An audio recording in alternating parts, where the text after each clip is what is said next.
Hyper-independence looks like strength, but it is often control wearing a noble costume. And that sentence may feel uncomfortable, but it's supposed to.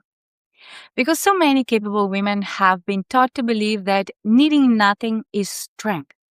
Doing everything alone is strength. Carrying the whole household, the children, the work, the emotions, the decisions, the planning, the remembering, the invisible weight, and still smiling is strength. And asking for help, that feels like weakness. Receiving help, that feels uncomfortable. Accepting compliment, suspicious. Letting someone support you, risky. Letting someone do something for you without immediately paying it back, explaining it away, minimizing it, or proving you did not really need it. Almost unbearable. And this is where I need to point out something. The woman who cannot receive is not stronger. She is closed. Not because she's bad. Not because she's cold. Not because she does not love people. Often she loves deeply. She gives a lot. She carries a lot. She is the one people can rely on. She remembers when others need something and she steps in. She solves. She organizes. She shows up. But she does not allow love to move back toward her. And that is not strength. That is a wall with good manners. Giving is only one part of love. Receiving is the other. We talk so much about generosity as giving, but there is also generosity in receiving. There is a generosity in letting another person's kindness land.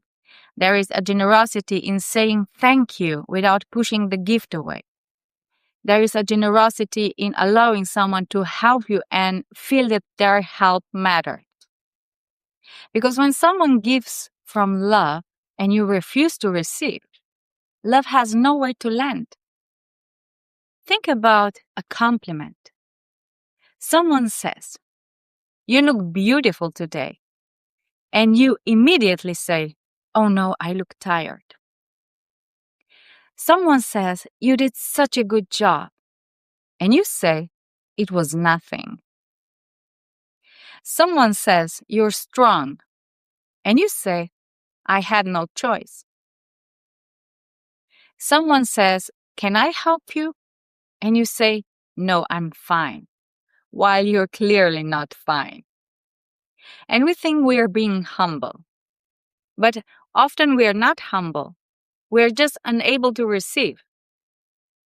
And the person on the other side offered something, a kind word, a moment of appreciation, a small act of care, a hand, a space, a chance to let life become easier for a moment. And we interrupted the flow. We stopped love at the door. And that is why this episode is not only about asking for help, it's about receiving too. Help, compliments, care, support, love, time, generosity, kindness, attention. It is about the part of you that says, "I should be able to do this by myself. I don't want to bother anyone. They have enough already. It is faster if I do it. I will look weak. What if they say no? What if they help me and then I owe them? What if I need them and they disappoint me? What if I stop carrying everything and everything falls apart?" And that is not only independence speaking. This is fear. And many capable women have built an identity around the fear. They became the good student, the responsible one, the mature one. The one who does not ask for much, the one who handles it, the one who knows what to do, the one who gets things done, the one who makes life easier for everyone else. And at some point, the identity becomes a cage. And I know that pattern. In the past, I had a problem asking for help. I pushed hard, too hard. I often felt that I should be able to do things myself or that I was bothering people if I asked. Even when it was my mom, even when she would have loved to help. There were moments where I did not want to ask her to take care of the kids for an hour or two because I needed to go somewhere. I felt bad that I was giving her a task, asking her. But that was my story about it. She actually loved spending time with them. And this is what our minds does. It writes a whole story around receiving. Like, I'm bothering them, I'm too much. They do not really want to. I should not need this.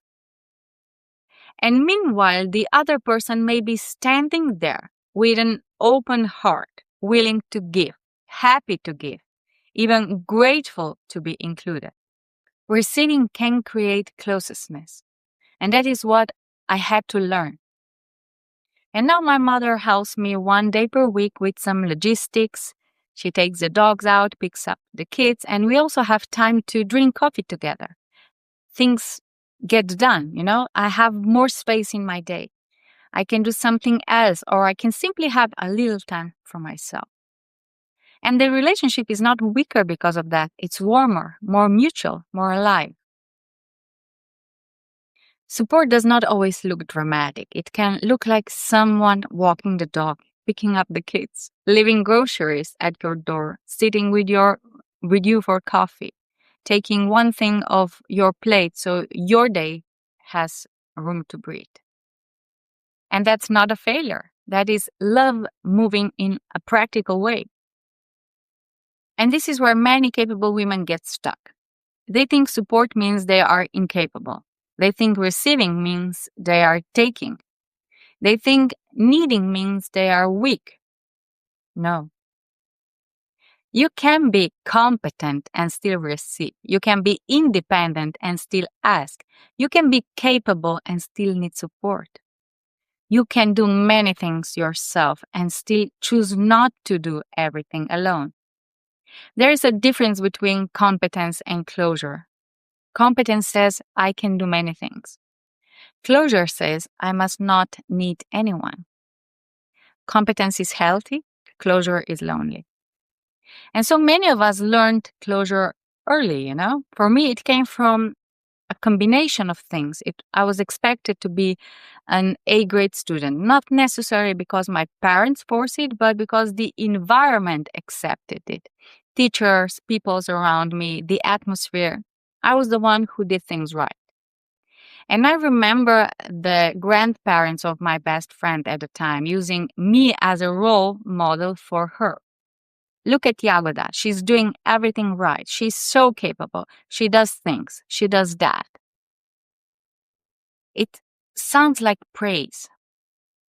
But being put on a pedestal can become a place where you're not allowed to be human.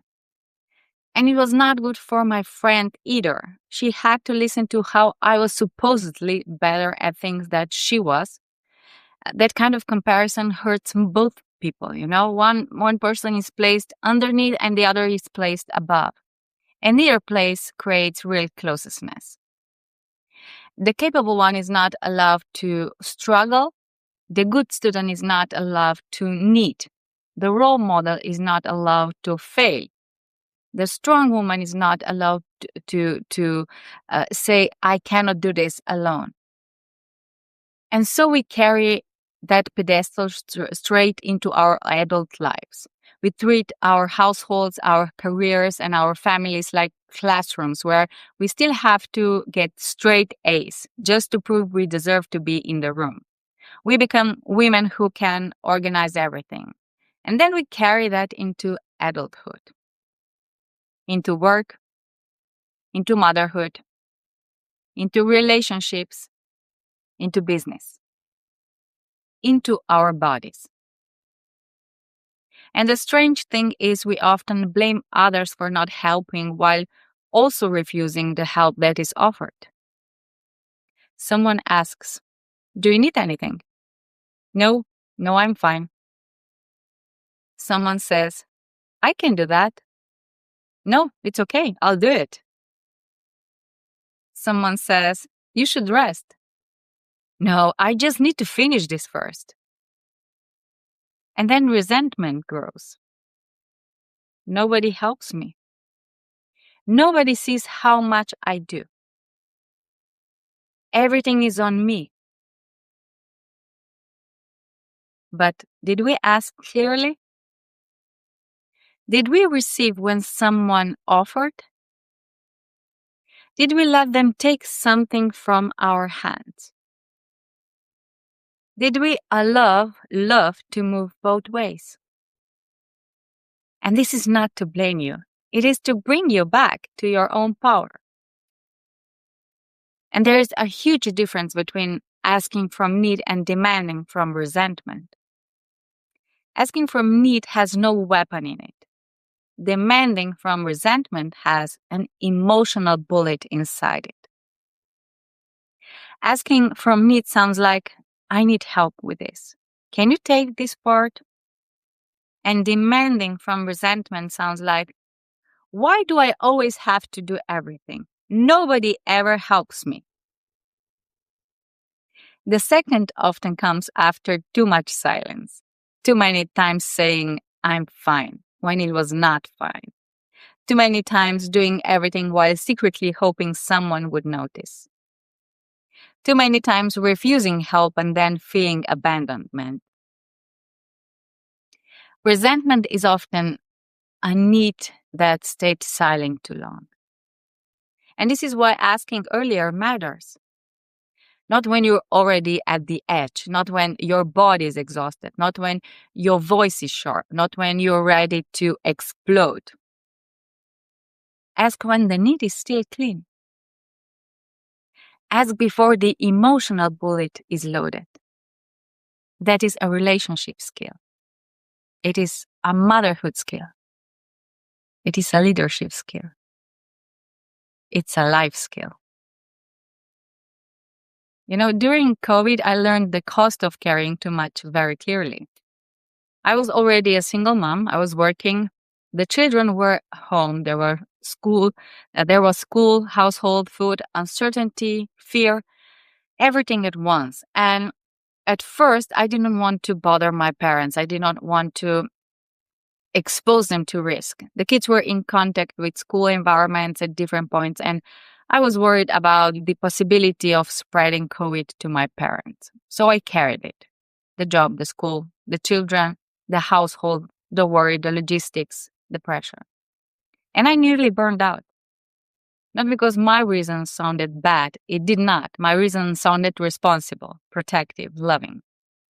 But the body does not care how noble the reason sounds when it is carrying too much. The body still carries, the nervous system still pays, the exhaustion still arrives, the snapping still happens. And yes, I snapped at my kids at times because when you're so tired that you hardly feel alive, everything starts looking like a big problem. Even small things feel enormous. A noise, a question, a forgotten chore, another meal, another email, another school task. It all piles up. And you're not angry because the thing is so big. You're angry because you are carrying too much alone. And later, my mom helped me in a way that felt safer. She picked up the groceries and left them at my door when we were not completely sure it was safe to meet. She helped where she could. Support found another form, and that matters. And support does not always have to look like someone entering your life and taking over. It can be adapt, it can be safe, it can be practical.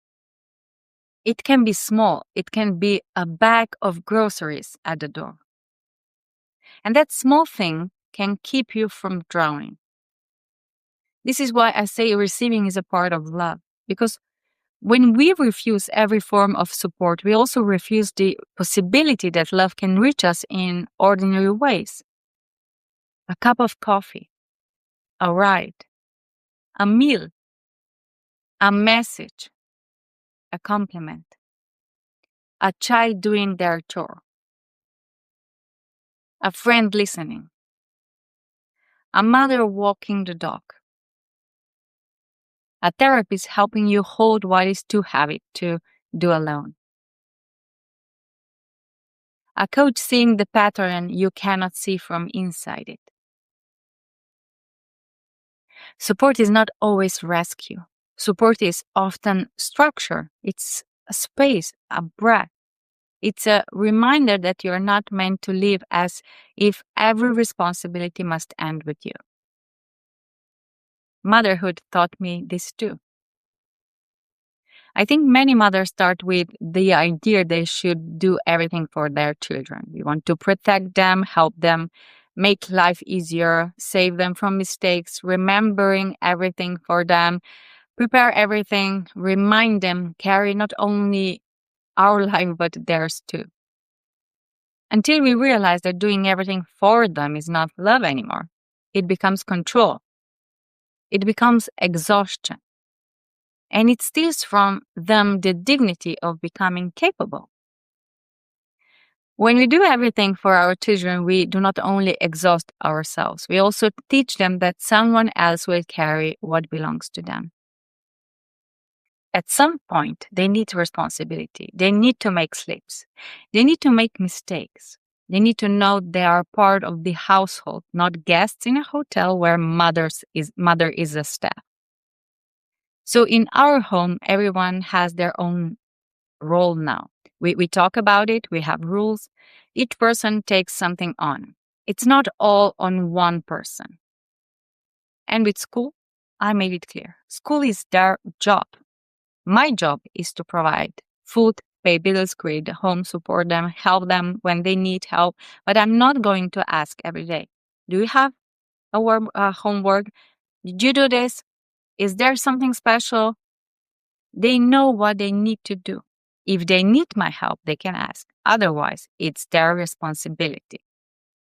And this has brought me a lot of relief, not because I stopped caring, but because I stopped confusing caring with carrying everything. And that's a huge difference.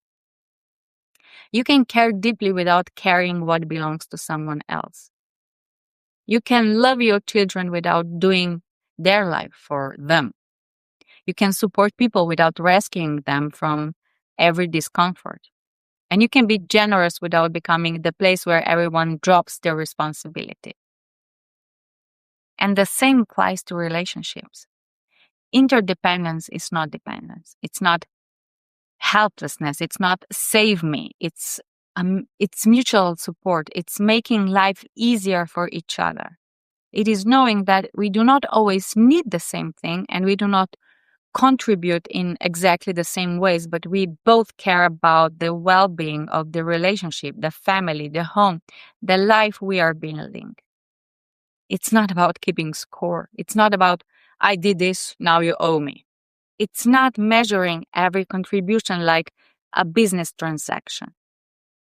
It's asking, how can I contribute here? What would make life better for us? What can I take on? What can I receive? Where can I let you help me? Where can I help you? And that creates closeness, not because everything is equal in mathematical way, but because love is moving both ways. And if love only moves one way, the relationship becomes distorted. The giver becomes resentful. The receiver becomes passive. Or the giver becomes superior. For the receiver feels guilty. But when both people can give and receive, something softens. There is more trust, more honesty, more room, more humanity. And this is also why receiving compliments matters. It sounds small, but it's not. A compliment is a tiny practice in receiving. Someone gives you a kind sentence. Let it land. Do not explain it away. Do not throw it back. Do not start arguing with it. Do not make yourself smaller so the other person does not think you are arrogant. Just say, thank you, I appreciate that. And that's enough. Practice with small things. If you are standing in a long supermarket line with just one item and the person in front of you with a full loaded cart says, you can go before me, do not automatically say, no, it's okay, I'm fine. Receive it. Say, thank you, I appreciate that, and go.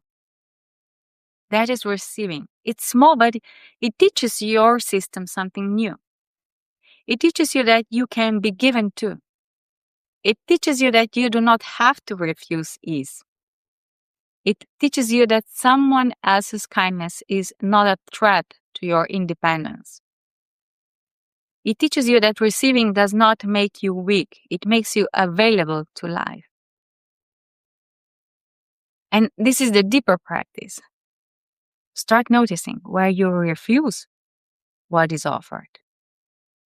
Where do you say no automatically? Where do you minimize compliments? Where do you reject help?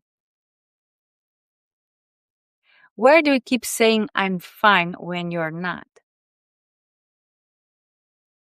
Where do you secretly want someone to help but never clearly ask? Where do you feel resentful because you carried something you never allowed anyone else to touch? Where do you call yourself strong when you are actually afraid to receive? And then ask even better questions. Am I allowing love to move both ways? Am I allowing myself to be helped? Am I allowing myself to be loved back? Who am I not allowing to love me? Those questions are powerful because so many capable women say they want closeness, but they do not let people close enough to support them. They want to be loved, but they do not want to be seen needing. They want to be held, but they do not want to admit they are tired. They want to feel cared for, but they reject care the moment it arrives. They want a partner, a friend, a family, a community, but they behave like an island. And then they wonder why they feel alone. You cannot build intimacy only by being useful. You cannot build trust only by being the strong one. You cannot build closeness if nobody is allowed to meet you in your need. There is dignity in giving. There is also dignity in receiving. There is strength in helping. And there is also strength in saying, I cannot do this alone. Can you help me? There is love in showing up for others. There is also love in letting others show up for you. And the world will not fall apart because you are supported. Your world will not fall apart because you need help. Your strength will not disappear because someone carries one part for you. And you're not less capable because you receive. You're more connected. And that is why many of us are truly hungry for not only less work, not only less pressure, not only a short to-do list, We're hungry for the feeling that we do not have to perform invincibility to be loved. We are hungry for relationships where we can give and receive. We are hungry for a life where support is normal, not emergency. We're hungry for love that moves in both directions. So this week, practice receiving. Start small. Accept the compliment. Accept the offer to skip the line. Ask your child to take responsibility for something that belongs to them. Ask someone to pick up one thing, make one call, take one task, help with one practical detail. And tell a friend, I need to talk. Can you listen? Tell your partner, I need help with this. Tell your mother, would you be able to take this for an hour? Tell yourself, I do not have to earn support by reaching exhaustion first. And when support comes, do not immediately push it away. Let it land. Feel how uncomfortable it is. Feel the part of you that wants to explain, replay, minimize, control, or prove you are still capable. And stay there. Breathe. Say thank you. Let love complete the circle. Because you were not made to carry everything alone. You were not made to prove your strength by refusing what is offered with love. You're not made to be everyone's safe place while never having one yourself. You were not made to give until your body breaks and then call that devotion. And if you realize that the real reason you keep hiding behind this wall of hyper independence is because you are terrified of other people's judging you as weak, incapable, or needy, I want to invite you to look at the resources below this episode. I have linked my simple course, Release Fear of Judgment and Shame, alongside my free workbook, The Real Reason You Feel Not Enough. Both are quiet, safe spaces designed to help you dismantle the stories that keep you proving your worth instead of simply receiving your life. Start with one small act of receiving. One compliment, one offer, one ask, one moment where you do not push love away. Because the goal is not to become helpless, the goal is to become open. The goal is not to stop being capable, the goal is to stop using capability as a wall. The goal is not to take from everyone. The goal is to let life, love, and support move in both directions. Hyper-independence looks like strength, but it is often control wearing a noble costume. Real strength is softer. It can give. It can ask. It can receive. It can say thank you and let it land. Welcome home.